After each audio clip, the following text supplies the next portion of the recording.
Do you know that right now, late fall is the best time to plant your flower bulbs? It is true, it's true. We still have a little time to plant, so beautiful flowers will come up in the spring. I have bulbs and I need to plant them. I wasn't sure exactly what to do. So Melissa Cole, she met up with landscape designer Jennifer Mooney and she learned all about daffodils. Take a look.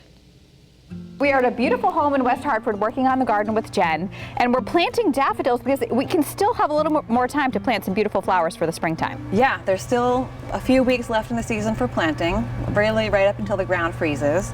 So yeah, we're planting daffodils because there's really nothing more cheerful in the spring than daffodils, which come up so early and beautifully.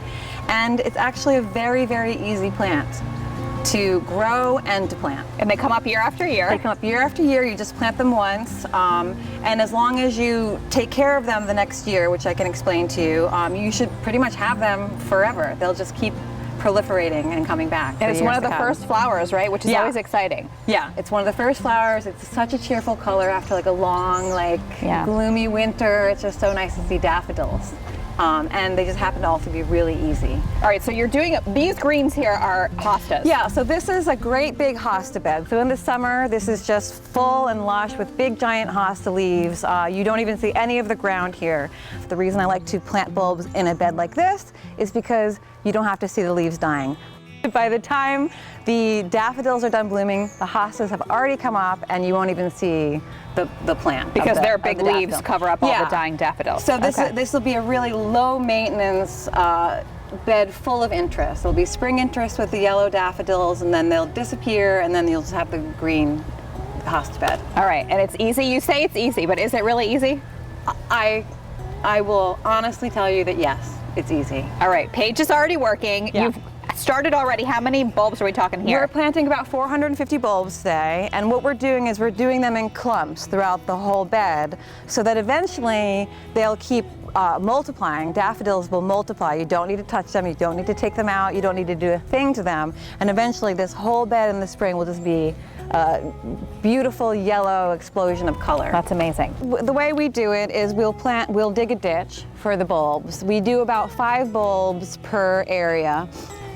The rule of thumb is the depth of your hole correlates to the size of the bulb. So for a 1-inch bulb, you would go 3 inches. For a 2-inch bulb, you would go 6 inches. Okay. So this is a 2-inch bulb, so we're digging 6-inch trenches. The way you plant a bulb is you have the little roots on the bottom and the top on the top, because that's going to come up like this. And so you just dig this trench, and you just boop, boop. And you can cluster them together like that? Cluster them together. Again, there will be instructions about how to space them. The instructions for these are 2 inches apart. So these are all 2-inch spaced 2 inches apart. So in the spring, when this comes up, it'll just be a beautiful little clump. Yeah, like a little bouquet. Yeah. And again, the thing I love about daffodils is nothing is going to come and eat these bulbs. Animals don't like them, squirrels don't like them, chipmunks don't like them, so you don't have to worry about all of your hard work getting dug up.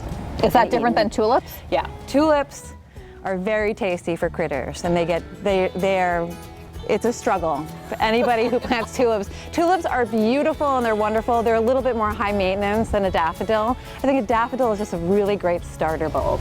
Okay. For maybe a new gardener and seasoned gardeners alike. I'll be planting them in my own yard. So this is it? Is that it? This is it. That's it. They're in there. They're in there. And now you just wait for them to come up in spring, and there's nothing to worry about. All right, well, I'm excited. I'm going to put these in my garden, and we'll see. Next year, I could have these beautiful flowers coming up in springtime. I want to see a picture. I'll send it to you. Okay, thank you. There is nothing more breathtaking than daffodils in the spring. Oh my gosh, yeah, and that's, not that difficult to do. Right, exactly. You can find more inspiration and information when you visit Jen's website. It's paulasperennials.com. I never knew that animals don't like them. Me either. That makes sense why we see them so many of them. They're everywhere, which is just gorgeous.